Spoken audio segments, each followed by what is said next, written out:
Good morning, students. Good morning, ma'am. Where are other students? It's already 10:20. Morning.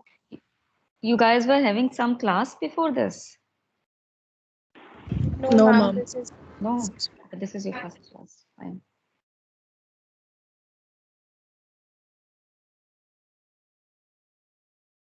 Okay, so we'll start. We'll not wait for others. Let them join in the meanwhile, right?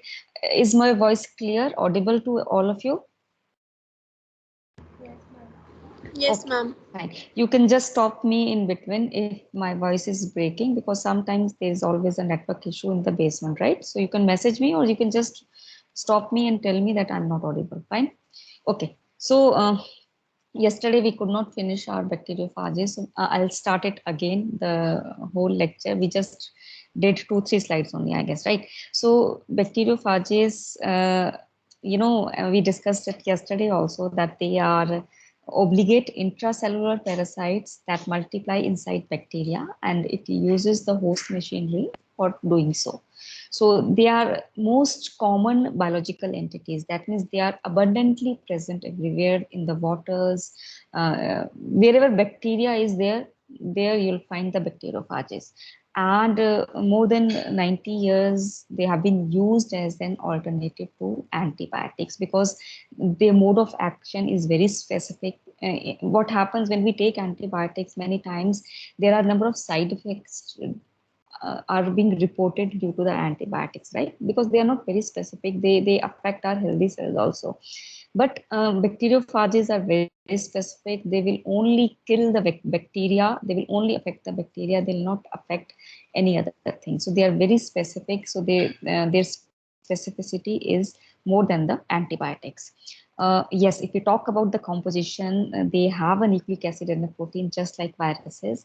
And nucleic acid can be RNA or a DNA. It can be like single stranded or a double stranded both. And the simplest phages may be as small as they are coating like 3 to 5 average size products or proteins, and the complex phages can be coding for more than 100 gene products also. So they range like from simplest to the complex forms. Size, if we talk about, T4 is among the largest phages and it is around 200 nanometer long, 80 to 100 nanometer wide. And if we talk about the range of their size, it is around 24 to 200 nanometer in length. All phages, they have a head structure which can vary in size and shape.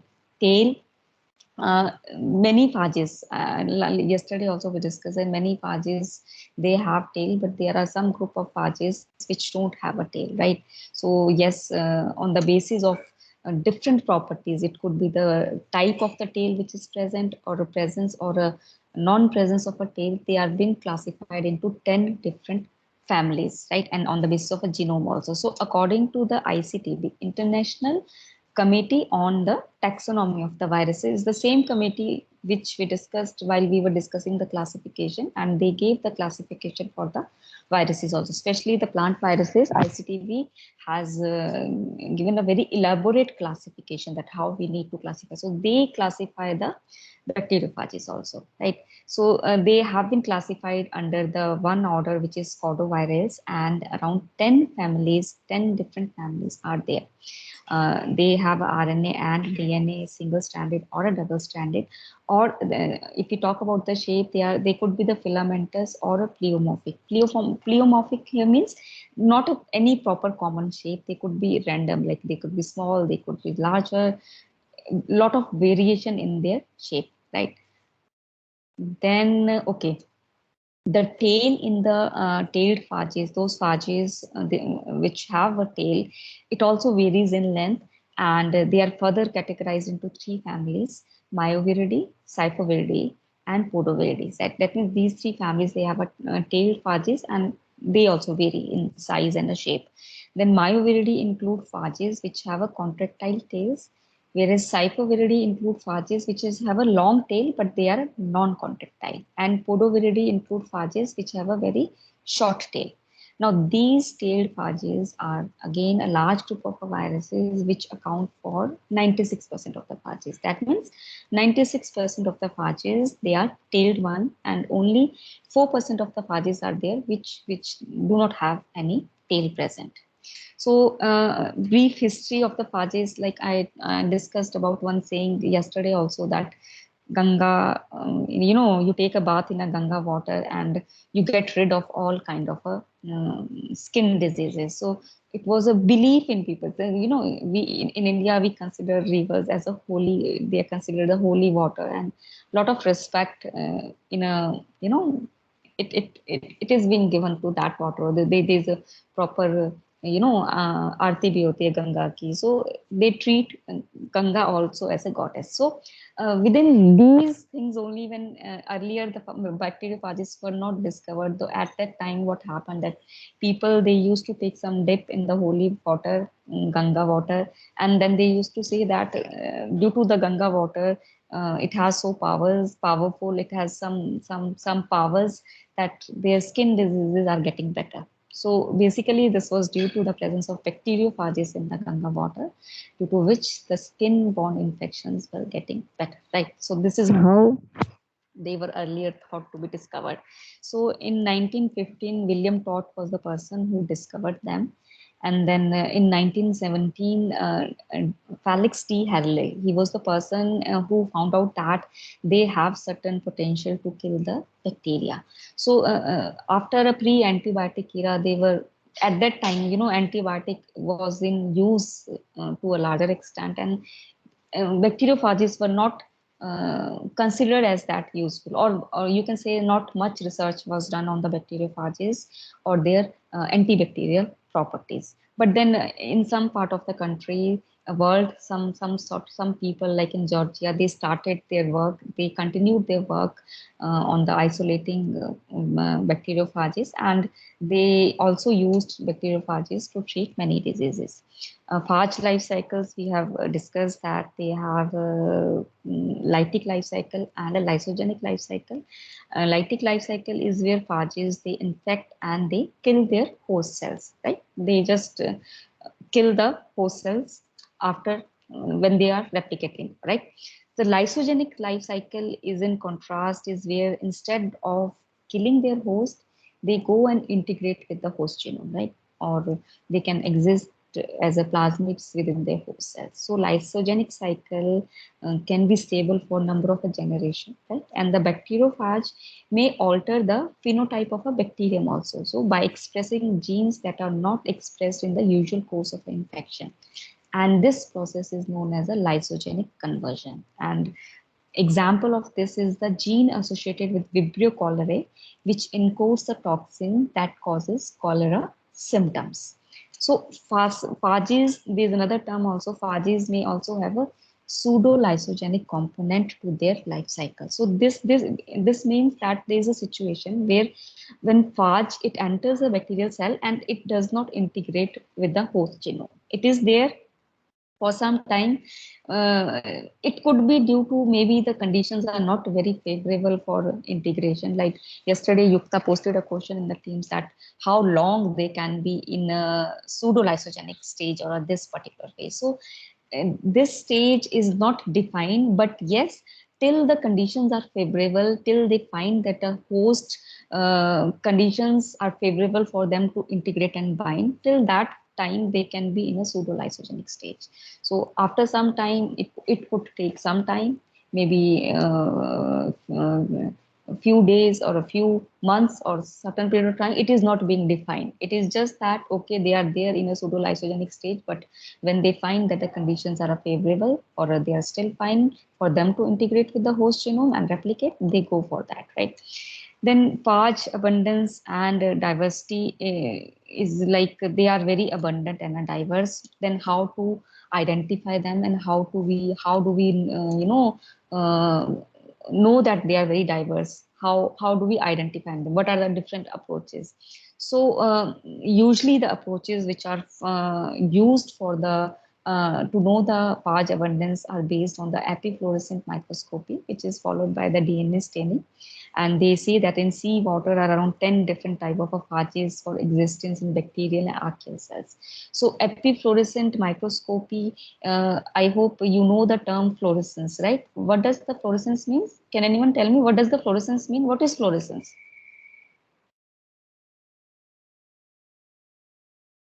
Anyone? No? Okay, fluorescence is a phenomena. It is basically emission of a light by a substance. A substance, when it absorbs some kind of a light or electromagnetic radiation, and then it emits it, right? So that property is called a fluorescence. So epifluorescence में क्या होता है? Epifluorescent microscopy में they use a parallel beam of a light to illuminate the substance for the better illumination. So this is the epifluorescence, or a confocal microscopy is also similar kind of a technique which is used for uh, identification, right? So similar figures have been shown for the freshwater environments. But they say for other more complex environment, the situation is less clear and the virus numbers may be either higher or lower than that of their bacterial or archaeal host. So it depends. They could be more or they could be less. But the usually, the problem with their identification of the diversity is like the first problem is that they don't have any molecular markers. That means in bacteriophages we don't find any conserved genes which are present everywhere or every bacteriophage. So due to which it is very difficult to identify them sometimes. So this is one drawback due to which their identification still is not very easy, right? Or we can go for a metagenomics where there's a lot of sequencing of a particular sample is being done, and then those sequences are being identified, right? So those methods can be used. Then okay, as phages we know they are obligate. We know the bacteriophages are obligate, so they have a requirement for a host. So their abundance and distribution is likely to be based on that of their host organism. So it depends on their hosts also. So to make sense of viral abundance, one must establish where the majority of their hosts exist. So they will only exist where they find a suitable kind of a hosts which are available in abundance. So although we are often focused on bacterial pathogens, most of the Earth's bacteria and archaea they found in the open ocean, the soil, in the ocean sediments and terrestrial subsurfaces where there are an estimated around 1.2 to 10 raised to power 29. It's enormous. We cannot even calculate that. So bacteria, and these are often associated with the humans and animals, which provide them the niche environments within them. So often where these microorganism has become in some kind of a symbiont also, right? So despite the animal abundance on the earth, the total number of prokaryotes associated with them is several order of magnitude less than for a major land and ocean environment. For example, in humans, majority of prokaryotes are found in the colon region, right? So by multiplying the total human population and the number of a prokaryote per gram of a human colonic matter, so by average the amount of a colonic material per human to 20 grams given estimated of a 4.8 into 10 raised to power 23 prokaryotes. So this number we can't even calculate, right? They are so much in number, they are innumerous. So, although not as numerically significant, bacteria are definitely important when they are associated with the human. They cause the diseases, they cause a lot of diseases also, right? Or they make our food also spoil. So they are associated with the diseases, and they are making spoiling various other plant diseases, human diseases. Our food goes spoil after some time if they are kept in a normal temperature, right? So therefore, in terms of human impact, appreciation of the roles of bacteriophages which infect this bacteria is important. So bacteriophages, we can say they are friendly to us, so they are killing these bacteria, all these bacteria, they are feeding on these kind of a bacteria, so we are safe somewhere. So they are helping in some way to humans. Then traditional approaches to the quantification and characterization of bacteriophages, that how we quantify them and how we characterize them. So there is no single method that can be used to establish how many phages in an individual sample can infect a specific host. However, there are certain traditional and molecular approaches which can be used. The number of phages which infect all hosts can be determined by, as I told you, epifluorescent microscopy or a flow cytometry can be used. And morphological diversity of a phages can be done by using transmission electron microscopy. So micro electron microscope, we all know, is a where electromagnetic beams are being used to illuminate the object. So electron microscope is used to visualize the viruses. We all know it is of two type. It is a transmission electron microscope and a scanning electron microscope. So scanning electron microscope scans the surface only. So when we need the surface information, transmission microscope can go inside the surface and provide that information. So transmission electron microscope is used for the identification of the viruses also, right? So that can be done to identify these bacteriophages. As I told you that we don't have any universal marker for the phages in the same way as we have a 16 sRNA gene for the prokaryotes, right? So we don't have for the phages. So that is one drawback. So because there is no genes which are conserved within all the phages, कोई भी एक single gene ऐसा नहीं है जो phages में conserve हो. If अगर ऐसा होता तो हम उसके primers बना लेते और फिर हम उसके base पे उसको identify करते, but we don't have that, right? Then there are several examples of a smaller taxonomic group, some specific markers which are useful for assessing phage diversity and abundance. For example, researchers, they target genes which encode structural proteins as a phylogenetic markers. And one gene which has been widely used is the gene which encodes for the portal protein, which is located at the top of neck of the phage, through which DNA passes en route down the tail sheet. So one protein is there through which they try to do these kind of a identification. Other molecular approaches to see their diversity is a RFLP. RFLP is a restriction fragment length polymerism, right?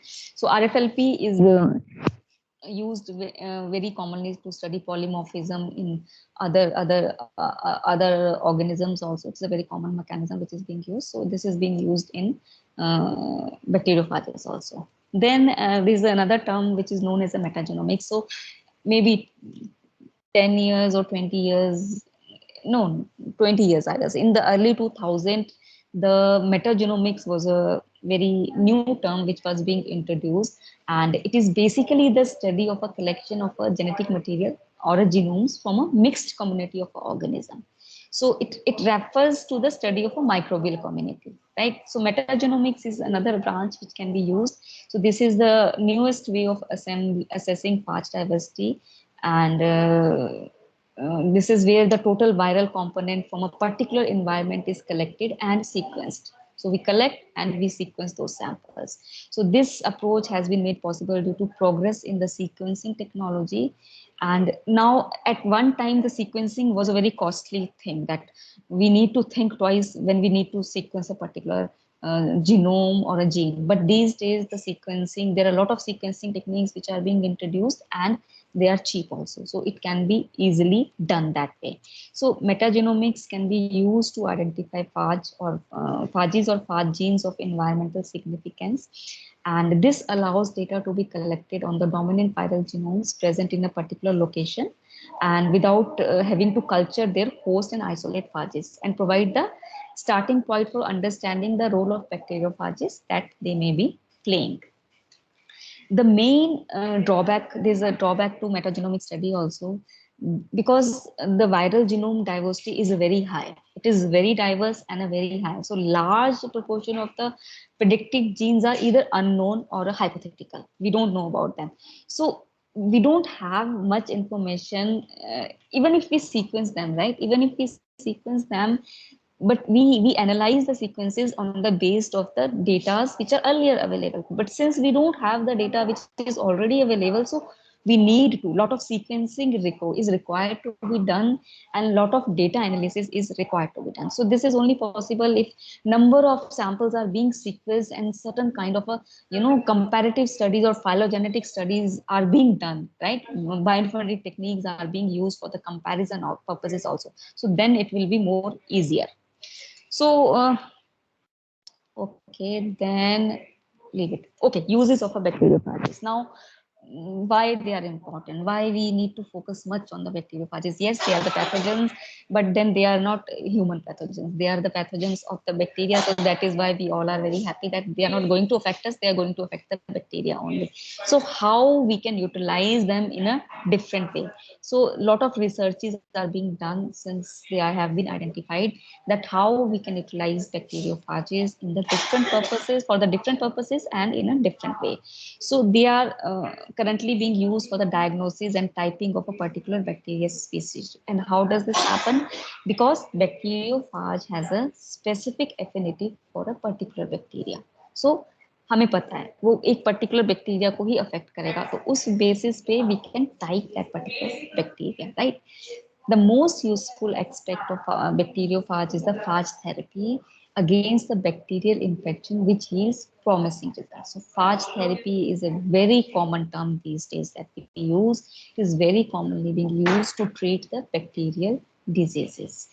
Bacteriophages have also been successfully used against the bacterial biofilms. So, what are bacterial biofilms? Basically, when bacteria they collect and they form two or three type of a microorganism, they can grow on a different surface and they form a small film kind of a film on that particular surface. For example, a biofilm on the dental plaque. Or sometimes we go to the dentist and they tell us that you have a plaque on that. So what is that plaque? That plaque is basically a biofilm of the bacterium. A lot of bacteria cling together, they form a film like surface. So they can be phages can be used to treat that kind of a biofilm or bacterial biofilm problems also.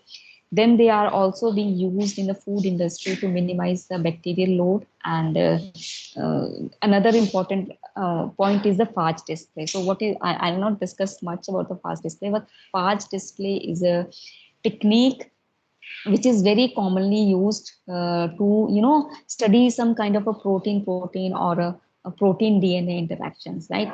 So this technique is being used to study the interaction of a different proteins.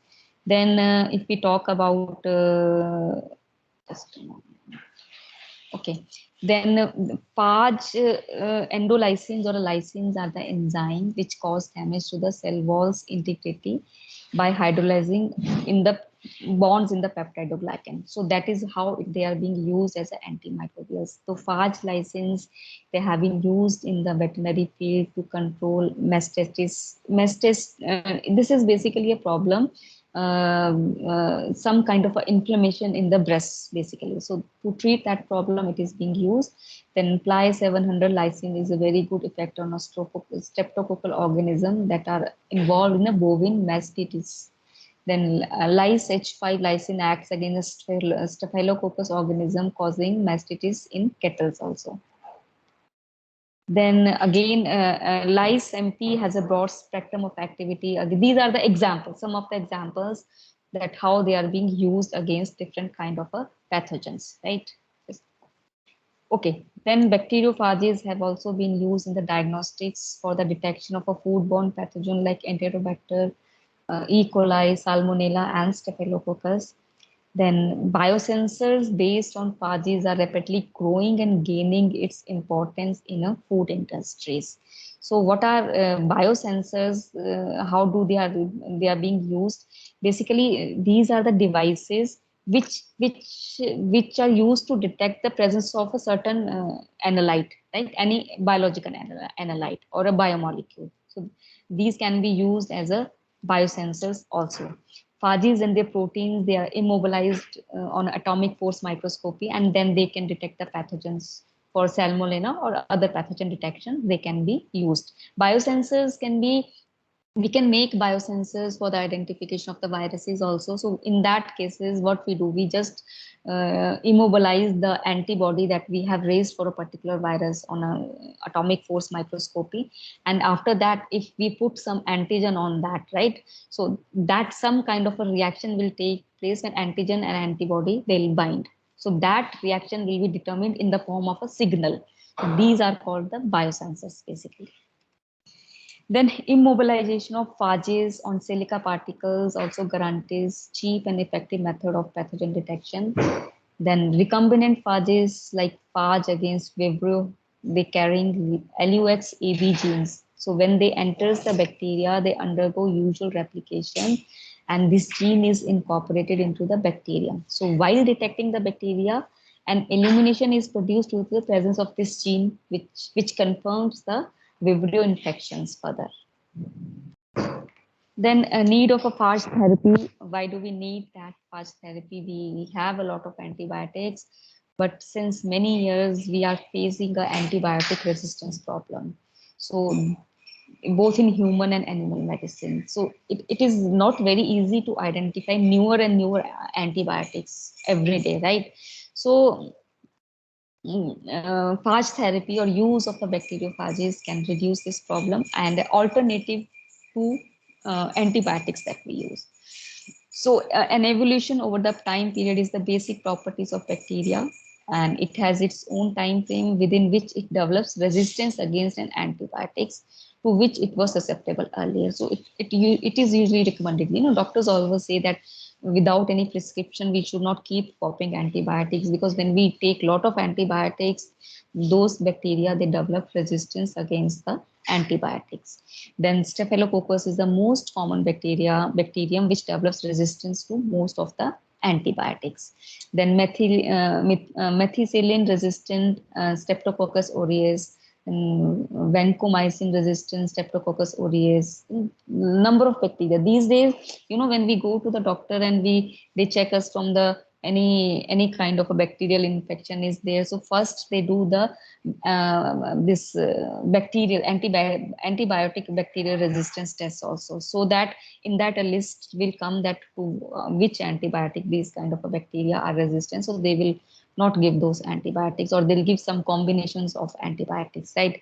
Then number of mycobacterium species, they have developed resistance to most of the known antibiotics. So there's a group of bacteria which is termed ESCAPE, ESKAPE, which are Enterococcus, Streptococcus aureus, Klebsiella, Acinetobacter, Pseudomonas, and E. coli, which are superbugs and cause a major concern to the physicians. So these are the most bacteria which are developing the antibiotic resistance, right? Then advantages of bacteriophages over antibiotics. These are, as I told you, these are very specific, right? So they cause lysis, whereas the antibiotics can harm the normal cells also, normal healthy bacteria in our body also, right? They have a broad spectrum. So due to its replicative nature, there is no need to administer repeatedly like antibiotics. It's a long-term course, whereas in that we don't need that. Most of the phages can be administered orally as they can survive in the gastric environment, right? So because of the minimal side effects, they are considered very safe to be used. Then problems associated, yes, when we have certain good things, there are certain drawbacks also. So what are the problems which are associated with phage therapy? It has a very narrow host range, right? So antibiotics is a broad spectrum. They target against number of bacteria, but they have a very narrow host range. So treating the patient with a mixed infection is difficult, and sometimes there is exaggerated some company has is commercializing a particular bacteriophage as for the phage therapy, so they commercialize it, that saying that they are very useful, but when in practice they come, they don't show such efficacy. So that is also one problem. And then there is not much understanding about the mode of action of phages which is available, so that is also one drawback which is there. So okay, and these are the some certain points that how does a phage decide whether to enter the lytic and lysogenic cycle when it infects the bacterium. So the one important factor in this is the number of phages infecting the cell at once. So large number of co-infecting phages make it more likely that the infection will use the lysogenic cycle if they are more in number. So this how does this strategy is helpful? This strategy may help to prevent the phages from wiping out their own bacterial host. So this was one point I guess raised by the Sam also in one of his presentation or somewhere in the earlier class discussion, that they don't want to kill their hosts, right? They want to live, they would, because they are there unless their hosts are present. If their hosts are not there, so they can also not replicate, right? So maybe this strategy is helpful to prevent phages from wiping out their bacterial host totally. That could be the reason. Then theoretically, there are no bacteria that cannot be lysed by at least one bacteriophage. So in this regard, they are definitely more effective than antibiotics, as although some antimicrobial drugs have a very large spectrum, this we discussed that they have a broad spectrum, and antibiotic able to kill all the bacterial species, they does not exist. However, the most attractive characteristics of bacteriophages is their specificity of action, that their ability to kill only the pathogen that they can recognize, nowhere else, nothing else, just the pathogen that they recognize, they can kill that.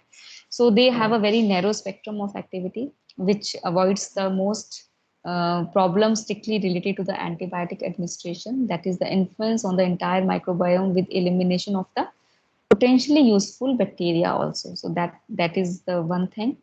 So in humans, the data confirming the specificity of bacteriophages, there were some studies was shown by Sarkar et al. In 2012. So these authors, they administered for 2 days an oral cocktail of 94 like E. coli bacteriophages to 15 healthy adults. And after a washout of 5 days, even though the given bacteriophages could be detected in the fecal matter of almost all treated subjects, no modification of gut microbiota composition was evidenced. So this study shows that they are very specific. They are killing only the bacteria on which is their host. They will not kill other healthy, your microbiota. So this study proves that. Then in comparison to antibiotics, they have other anti advantages also.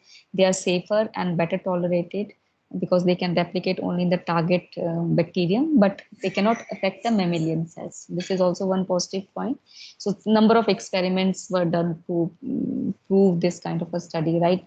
So I'm not going to discuss this here. Then, in general, very few doses are needed because of the increase in bacteriophage concentration in the site of infection after the initial administration. So, in contrast to antibiotic, their effect is limited to the site of infection that can be reached, even when the bacteria are situated in a body organ or a system in which antimicrobials can hardly penetrate. A lytic phage active against S242, a fatal neonatal meningitis E. coli strain was evaluated in the model of meningitis with 100% fatality. So this was also one experiment which proves its efficacy. Okay, these are again the uses, phage therapy, as I told you. Then we have therapeutics to treat bacterial infections which do not respond to conventional antibiotics. Since phages are self-replicating in their target bacterial cell, a small dose is theoretically efficacious. Phage therapy also has a few side effects we have developed. Then they are more specific than the antibiotic. This we have discussed. Then phages can be exploited for counteracting bioweapons and toxins such as anthrax and botulism, which is a food poisoning. Then the spray application in horticulture for protecting plants and vegetable from decay and the spread of bacterial diseases. So they can be used for the management of plant bacterial diseases also. Used as a biocide in hospitals as a preventive treatment for catheters and medical devices prior to use in the clinical settings. They are also used as a cloning vectors that can accept and propagate foreign DNA by using certain restriction enzymes. Then these vectors are capable of having a large range of nucleotide sequences inserted with maximum size possible for bacteriophage lambda, around 24,000 base pairs. So that can also be done. So these are just example of some studies in animals and humans which are being done. In animals, the prevention and treatment of E. coli acute diarrhea was done, and the treatment of experimental Acinetobacter and Pseudomonas and Staphylococcus infection was again done. Prevention of skin grafts due to Pseudomonas is being also used in this case. Reduction of intestinal colonization of food producing animals by E. coli, it is being studied. Then reduction of a disease severity in E. coli and Pseudomonas respiratory infection. Again, this has been studied, right? Then in humans, if we talk about the studies, topical treatment of a skin bacterial infection due to Pseudomonas and Staphylococcus has been successfully managed. Treatment of cholera, treatment of chronic diseases by Pseudomonas is being done. Then lung infection due to Pseudomonas and Arcomobacter in cystic fibrosis patient has also been treated by using bacteriophages. So this suggests that they have been very widely, a lot of research has been done in this aspect, and they have been widely used in the treatment of human and animal diseases. And there is a lot of scope further also. So as I told you that a lot of bacteriophages are yet to be identified. To study their diversity, we need to work more on the sequencing of these bacteriophages as much as can be done, and they can be then further utilized as a in a phage therapy against the bacterial infections, or maybe as a vectors also, or any other mode in which they are useful. So this was about the bacteriophages. I have not discussed lytic and lysogenic cycle in this because that we touched in when we discussed the prokaryotic virus life cycle. So that will come in this part also, right? So this is all from my side for today's lecture. If there is any question, please ask your question, and in the meanwhile, I'll post one assignment question also.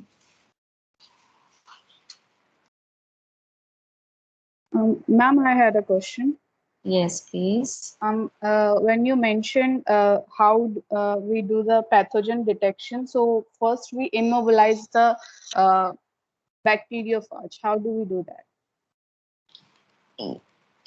Immobilization can be done by using, see, pathogen detection के लिए क्या करते हैं? I'll tell you. See, have you heard of one technique which was called a microarray? So microarray में क्या करते हैं? Similar is done. They use a glass plates basically, right? A plates kind of a glass, small glass plates kind of a thing, and on which they immobilize using certain machines. Chip form में आप उसको immobilize करोगे. So this is being done in the industries or other research labs. So immobilization can be done by using various methods. Antibodies को भी हम immobilize कर सकते हैं. So we put them on a bacteria, those kind of a smaller chips which are available, or glass plates which are available, and then they can be used for the identification of the further pathogens. So this is being done in the high-end industries basically. We cannot do these things in the normal research labs, cannot be done. But yes, high-end research industries, these things can be done. It could be through some capillary action works also, like there's a capillary, you put some microchips where the capillary action will be done. Like if you put your antibody there first, or a bacteriophage first, and then you put your sample, some sort of a capillary action will be there, and then some kind of a reaction will take place, and at the end a signal will be generated for the positive and a negative. It's similar that we do in a blood testing for identification for a blood glucose level, or maybe a pregnancy testing which is being done. So in the similar way, so capillary action is the basically which is being used for the their immobilization. Okay, ma'am. Thank you. Yeah. Yes, any other question?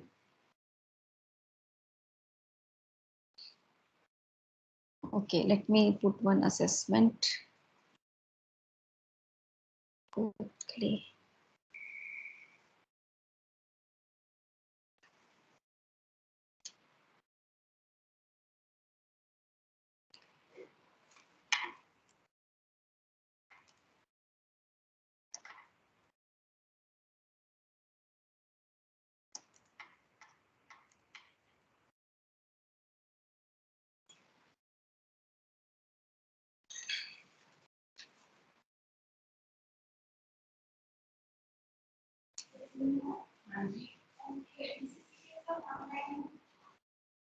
Okay, I have just pasted one question, and you just need to do it in the Microsoft form only and submit it quickly in 5 minutes. Is it visible? Yes, ma'am. Yes, ma'am. Yeah.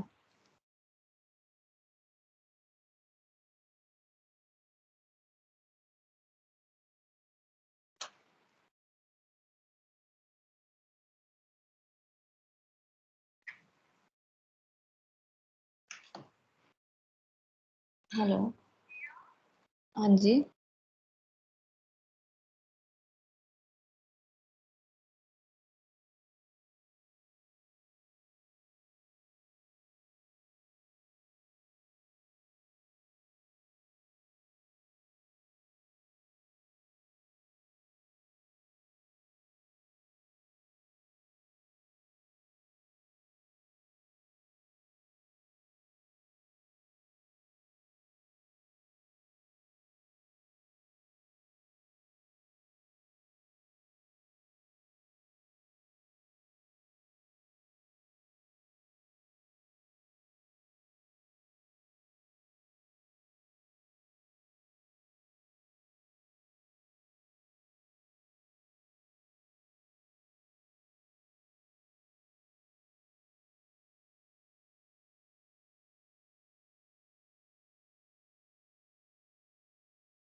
Done. In the meanwhile, we'll take the attendance also. Try to switch on your cameras for attendance.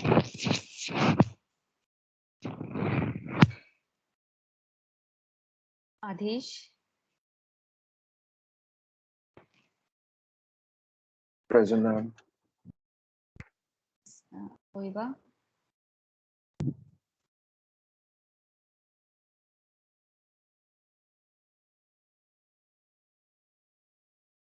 Ayushi. Present, ma'am.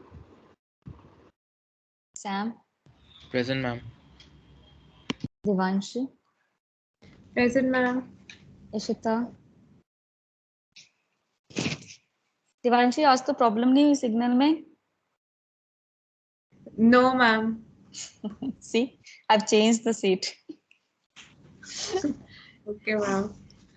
Tanvi. Present, ma'am. Kshitij. Present, ma'am. Manaswani.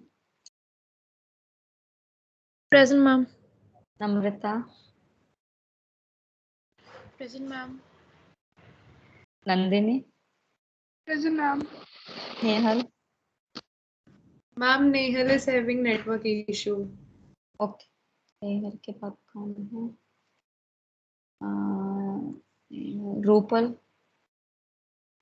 Present, ma'am. साहिबा. Present, ma'am. Sanjana Sharma. Present, ma'am. शक्ति Bhadauria. Present, ma'am. Shivani Mishra.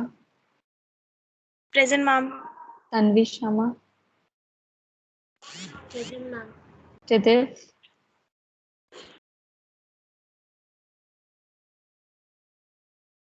Yukta. Present, ma'am. Vivek. Yuvraj. Present, ma'am. Yeah. Yukta, I've just posted one link on the Teams where there's a paper which explains the immobilization of bacteriophages to the surfaces, right? So they use some kind of a modifications for the surfaces. They add some kind of a chemical, some kind of a sugars, and that binding then takes place, right? Just go through that. Okay, ma'am. Thank you. Okay, so please submit your question by today itself only. I'll check by the evening. And we have a next class on Monday. So see you all on Monday. Thank you so much. Thank you, ma'am. Thank you, ma'am. Excuse me, ma'am. Yes, Jadip. Ma'am, I am present, but my mic was not. I was not able to unmute myself. It's okay. I saw that. Thank you. Excuse me, ma'am. Yes, Yuvraj. Ma'am, how many uses we have to write? Yes, Yuvraj, I can't. Ma'am, how many uses we have to write? Uses just two, not more than that. Five. Just one paragraph. 4-5 lines I want for the answer. Okay. Excuse me, ma'am. Yes. Ishita. Ma'am, I Yes. was present. I was unable to answer. Sorry, ma'am. Your voice is breaking, Ishita. Is there some network problem? Can you please message in a chat box? You're asking something? Yes, ma'am. Yeah, Ishita. Yes, ma'am. Ma'am, I was present. I was unable to unmute Okay. myself. Sorry. Fine. It's okay. Fine. I marked it present. Okay, so I'll see you on Monday then. Bye-bye. Okay, ma'am.